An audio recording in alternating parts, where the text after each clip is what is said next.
Ja Rule is gaining headlines, not for his music, but for his legal woes. The rapper, real name Jeffrey Atkins, surrendered to New York police today as he begins a 2-year prison sentence for criminal possession of a firearm. In the early 2000s, the music industry saw the captivating rise of rapper Ja Rule, whose music made it to the top of the charts. However, his career and reputation took a sudden dark turn and left his fans with unanswered questions. Ja Rule is taking his talents to a new business. The rapper lending his creative mind to an elite credit card for millennials. In today's video, I will be uncovering the full details of Ja Rule's musical career and what really happened to him in the industry. Jeffrey Bruce Atkins Sr.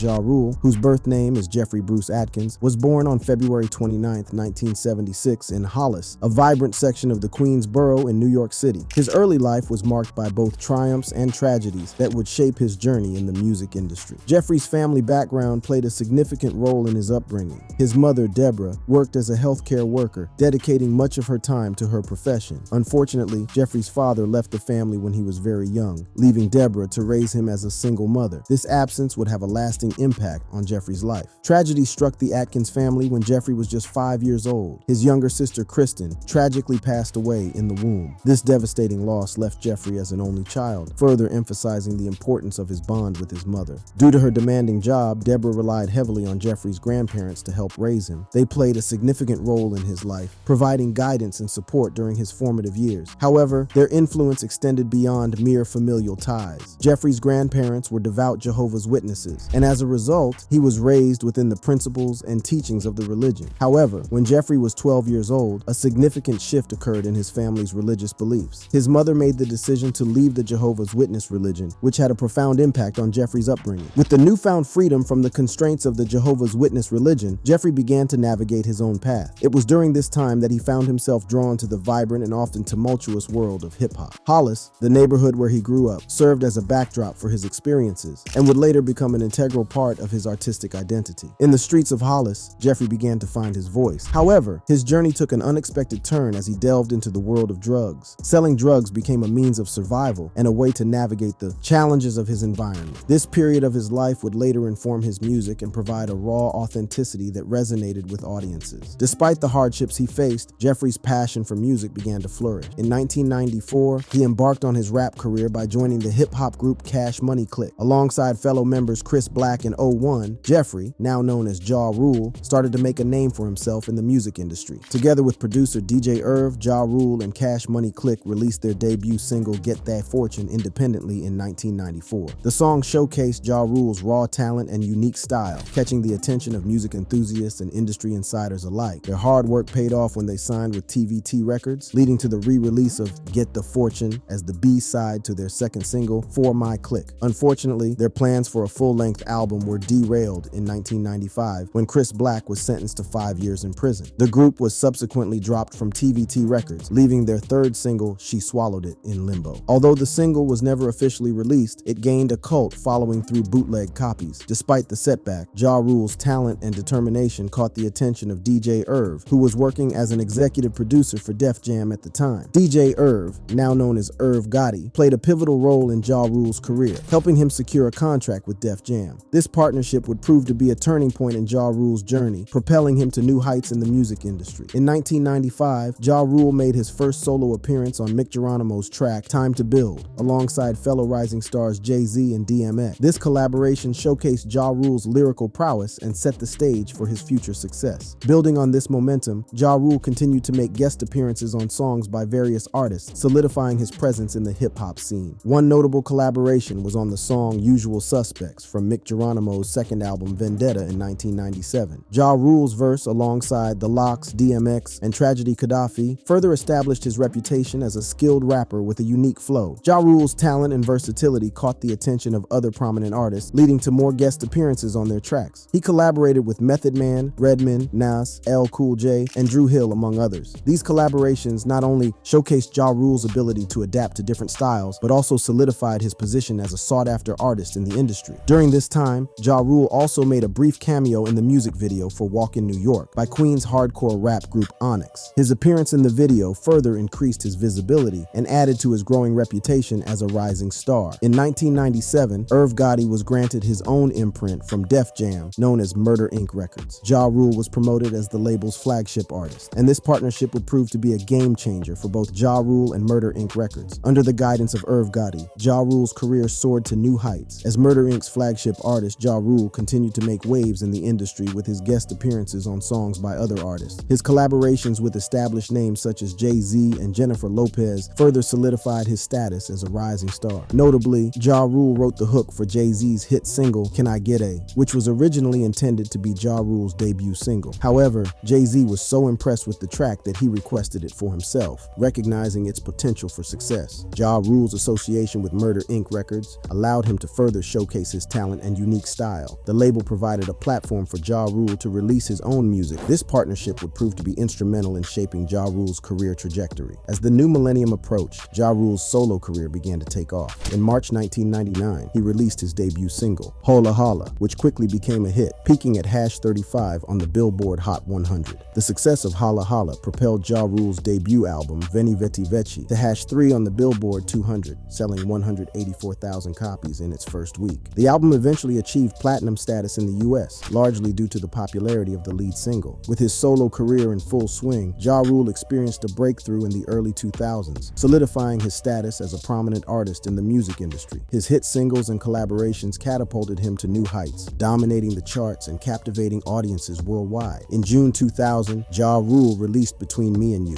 featuring the talented Christina Milian. This track marked Ja Rule's first major crossover hit, earning significant airplay and reaching an impressive #11 on the Billboard Hot 100. Following the success of Between Me and You, Ja Rule continued his winning streak with the release of Put It On Me in December 2000. This single, featuring Vita and Lil Mo, became one of the biggest hits of 2001. Put It On Me climbed to #8 on the Billboard Hot 100, becoming the first top 10 hit for both Ja Rule and Vita. The song's infectious chorus and heartfelt lyrics resonated with audiences, solidifying Ja Rule's reputation as a hitmaker. Ja Rule released his second album, Rule 336, in October 2000. This album showcased a stylistic shift for Ja Rule, moving away from his trademark hardcore hip-hop sound towards a more mainstream-oriented pop rap approach. Rule 336 debuted at #1 on the Billboard 200, selling 276,000 copies in its first week. It became Ja Rule's first #1 album, certified triple platinum by the RIAA. Continuing his string of hits, Ja Rule released Livin' It Up in July 2001, featuring the talented Case. The single reached #6 on the Billboard Hot 100, further establishing Ja Rule's commercial appeal. Livin' It Up also achieved success across the pond, reaching #5 on the UK singles chart, showcasing Ja Rule's global impact. However, it was Ja Rule's collaboration with rising star Ashanti that truly propelled him to new heights. In October 2001, Ja Rule and Ashanti released Always on Time, a duet that became an instant sensation. The track marked both Ja Rule and Ashanti's first song to top the Billboard Hot 100, solidifying their status as a dynamic duo. The remix of Jennifer Lopez's I'm Real, featuring Ja Rule, was also included on the album and topped the Billboard Hot 100 for 5 non-consecutive weeks, beginning in September 2001. The song quickly became a staple on R&B/hip-hop and pop radio, spending a total of 15 weeks in the top 5 of the Hot 100. In 2009, the single was named the 30th most successful song of the 2000s on the Billboard Hot 100 Songs of the Decade. Ja Rule's single Down Ass Bitch,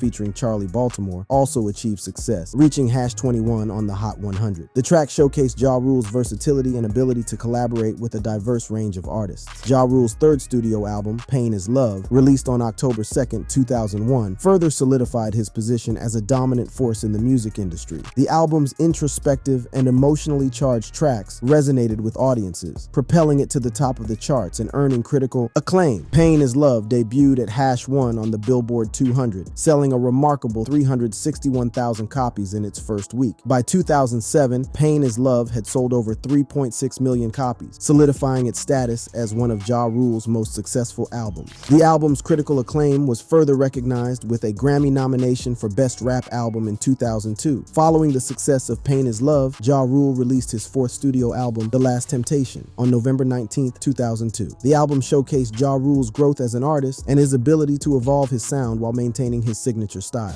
The Last Temptation debuted at #4 on the Billboard 200, selling 237,000 copies in its first week. The album's success was driven by its hit singles, including Thug Lovin', featuring Bobby Brown, which peaked at #42 on the Billboard Hot 100. However, it was the album's second single, Mesmerize, a duet with Ashanti, that became a standout track. Mesmerize reached an impressive #2 on the Billboard Hot 100, solidifying Ja Rule and Ashanti's status as a dynamic duo. While The Last Temptation did not reach the same commercial success as its predecessor, it was certified platinum by the RIAA in December 2002, further solidifying Ja Rule's position as a respected and influential artist in the industry. These albums, Pain is Love and The Last Temptation, marked significant milestones in Ja Rule's career. They showcased his ability to create chart-topping hits, collaborate with renowned artists, and delve into introspective themes that resonated with audiences. Despite the challenges and controversies that would later arise in his career, these albums remain a testament to Ja Rule's talent and impact on the music industry. Beginning of the end. Many people who have followed Ja Rule's success in the industry believe that the slow descent of his career began with his rivalry with 50 Cent. The clash between Ja Rule and 50 Cent is a tale of rivalry, animosity, and unexpected twists. It all began in the streets of Queens, where these two artists were destined to cross paths. Ja Rule, a rising star in the hip-hop scene, was filming a music video when he fell victim to a shocking robbery. Little did he know that this incident would set the stage for a feud that would captivate the music industry for years to come. The robber, as fate would have it, was connected to none other than 50 Cent, who would become Ja Rule's biggest rival. As the story goes, 50 Cent's friend robbed Ja Rule of his chain. However, the chain was later returned to Ja by the help of a man named Brown. After that incident, 50 Cent tried speaking to Ja Rule in a club, and Ja didn't respond to 50 Cent, and so the seeds of animosity were sown. Fueled by this encounter, 50 Cent released a diss track targeting Ja Rule's label on his debut album, igniting a war of words that would define their relationship for years to come. Diss tracks became the battleground for their feud, with both artists using their music as a platform to take shots at each other. The tension escalated further when they were both booked to appear at a nightclub in Atlanta, resulting in a physical altercation that left a lasting mark on their rivalry. But the feud didn't stop there. In a shocking turn of events, 50 Cent was stabbed by Ja Rule's entourage in 2000. Despite the violence, 50 Cent remained unfazed, considering it just another chapter in his extraordinary life story. The feud between Ja Rule and 50 Cent has been marked by a series of controversies that have kept fans in the media on the edge of their seats. Ja Rule's debut album, Veni Vedi Veci, featured the track Murder for Life, which took aim at 50 Cent and his label. In response, 50 Cent released Wanksta, a scathing diss track that mocked Ja Rule's credibility and questioned his authenticity as a gangster rapper. The diss tracks continued to escalate, with Ja Rule releasing Loose Change, a blistering attack on 50 Cent that accused him of being a snitch and questioned his street credibility. In response, 50 Cent unleashed Piggy Bank, a track that targeted not only Ja Rule but also other artists associated with him. But it wasn't just the music that caused controversy. Both Ja Rule and 50 Cent engaged in public jabs and personal attacks, further intensifying their rivalry. From interviews to social media posts, the two artists spared no opportunity to take shots at each other. They traded insults, questioned each other's success, and even brought their personal lives into the mix. The controversies didn't stop there. The infamous Fyre Festival, a music event co-founded by Ja Rule, became a major scandal that further tarnished his reputation. The festival, which promised a luxurious experience, turned into a disaster, leaving attendees stranded and disappointed. 50 Cent took immense pleasure in watching the Fyre Festival fiasco play out, as Ja Rule became the face of the disastrous event. He seized the opportunity to mock Ja Rule relentlessly, further adding to the controversies surrounding their feud. The clash between Ja Rule and 50 Cent undoubtedly had a significant impact on their careers.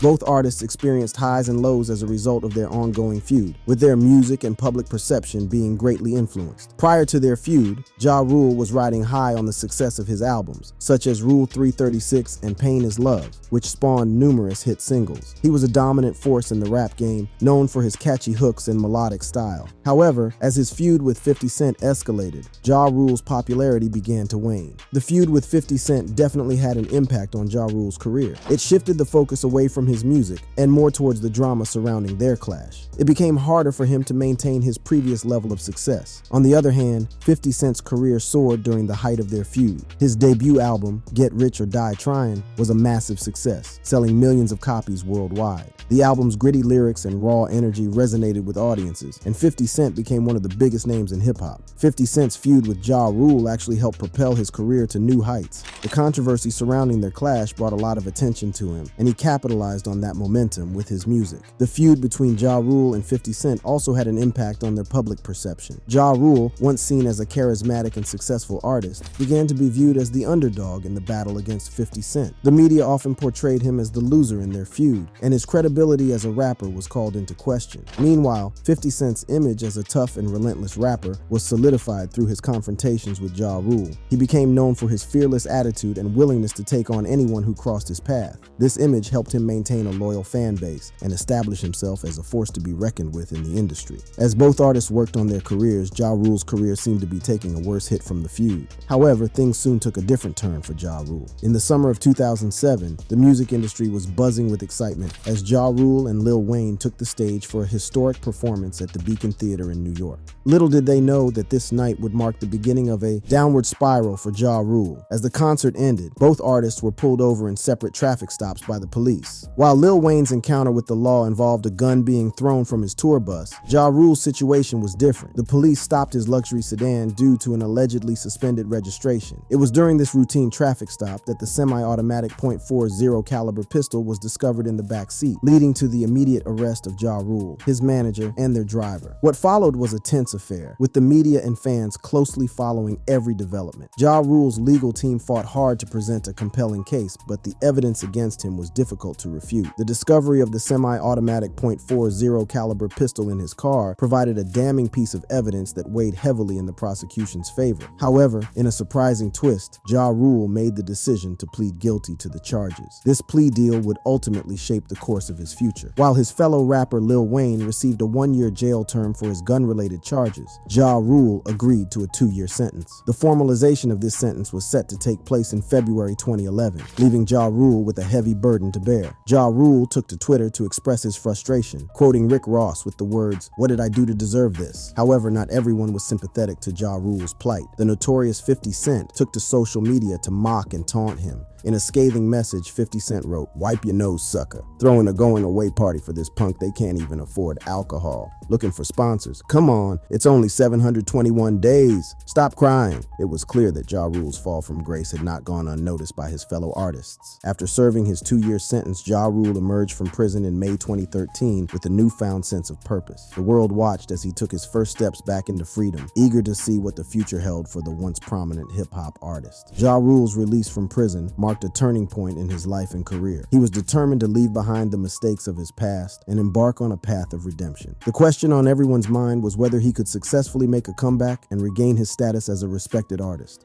Ja Rule, life after prison.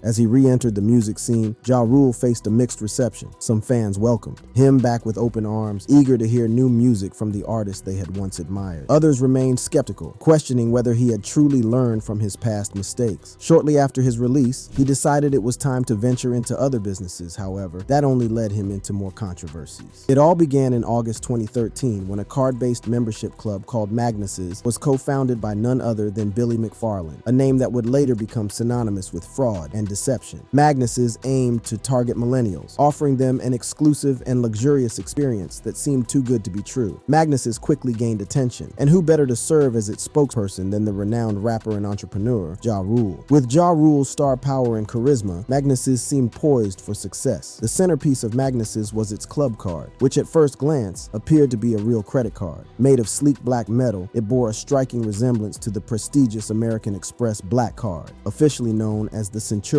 card. But here's where things took a deceptive turn. Contrary to its appearance, the Magnus's card was not a genuine charge card. Instead, each card copied the magstripe information from a member's existing Wells Fargo or Bank of America card. This allowed the Magnus's card to be used as a substitute for making purchases, but it was far from a legitimate credit card. By December 2013, Magnus's had already amassed around 500 members, all eager to enjoy the exclusive perks and benefits promised by the club. VIP access to clubs, hotel discounts, and invitations to various exclusive events were just a few of the enticing privileges offered to Magnus's members. Operating out of a rented townhouse in the trendy West Village neighborhood of Manhattan, Magnus's quickly became a hotspot for millennials seeking a taste of the high life. However, trouble was brewing behind the scenes. The owner of the townhouse filed a lawsuit against McFarland in 2015, accusing him of causing significant damage to the property. These accusations were vehemently denied by McFarland, but the case was eventually settled in January 2016. As a result, Magnus's relocated its headquarters to the bustling Chelsea neighborhood of Manhattan. By 2016, Magnus's had expanded its operations to not only New York City, but also Chicago. According to McFarland, the membership count had grown to the tens of thousands, solidifying Magnus's as a prominent player in the exclusive club scene. Little did anyone know that the downfall of Magnus's was just around the corner. As Magnus's continued to attract attention and expand its membership base, the company's business operations were in full swing. The allure of the Magnus's membership went beyond just the card itself. Members were promised VIP access to some of the most exclusive clubs in the city, granting them entry into the world of glitz and glamour. However, behind the scenes, trouble was brewing. The company's reputation began to take a hit as rumors of questionable practices and dissatisfaction among members started to surface. In 2017, McFarland launched his next venture, which was the Fyre Festival, a luxury music festival that aimed to provide an unparalleled experience for attendees. But how did McFarland go from a failed credit card venture to organizing a festival? It all started with his collaboration with Ja Rule. Intrigued by McFarland's vision, Ja Rule joined forces with him and became a co-founder of Fyre Festival. Ja Rule's involvement brought credibility and attracted investors and influencers to the project. Together, McFarland and Ja Rule embarked on a journey to create the most exclusive and extravagant music festival the world had ever seen. While Billy McFarland was the mastermind behind the Fyre Festival,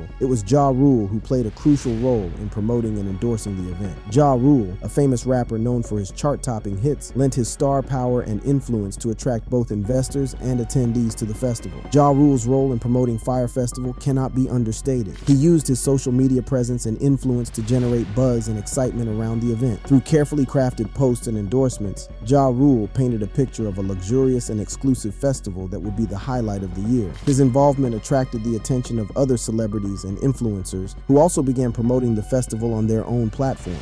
The power of celebrity endorsements cannot be underestimated, as it created a sense of credibility and exclusivity around Fyre Festival. People believed that if Ja Rule and other famous personalities were involved, it must be something extraordinary. The idea behind Fyre Festival was to offer a tropical paradise with luxury accommodations, gourmet food, and the opportunity to party with celebrities. The marketing campaign was a sensation, with social media flooded by posts from supermodels and influencers promoting the festival. The hype was unreal, and thousands of people eagerly bought tickets, spending hundreds to thousands of dollars for what they believed would be the experience of a lifetime. Little did the attendees know that the reality of the Fyre Festival would be far from what was promised. Instead of luxury villas, they found themselves scrambling for tents. The gourmet food turned out to be cold cheese sandwiches in foam containers. And to make matters worse, many of the A-list musical acts dropped out at the last minute. The festival quickly descended into chaos, with attendees fighting for survival. The lack of organization and basic amenities turned the event into a nightmare. Social media was flooded with images and videos of distraught and disappointed ticket holders. It was a complete and utter failure, an ad hoc fraud that never had a chance. In the aftermath of the festival, Ja Rule faced backlash and criticism for his involvement. Many questioned his role and whether he was aware of the issues and mismanagement leading up to the event. Ja Rule maintained that he too was a victim of Billy McFarland's deception and that he had been misled about the festival's readiness. News of the festival's failure spread like wildfire, attracting the attention of the media and authority. Lawsuits were filed against the event's organizers, including Billy McFarland and Ja Rule. Ja Rule faced backlash and criticism for his involvement in the festival. In the aftermath of the Fyre Festival, attendees sought refunds for their tickets, but many were left empty-handed. After the disastrous Fyre Festival, McFarland went ahead to bring more dirt and shame to his name. His company, Magnus's, reportedly closed down its office in Chelsea. To make things worse, their website stopped allowing new customers to sign up. Since then, the company has been regarded as a scam. Fast forward to June 2018, McFarland was arrested once again for selling fake tickets to Coachella and the Met Gala. He was accused of making about $100,000 from the sale of his fake tickets. He was eventually sentenced to 6 years in federal prison for fraud cases in connection to the Fyre Festival. While Ja Rule will go down in history for making good music, there's no denying that his image has been tainted beyond repair by one too many controversies.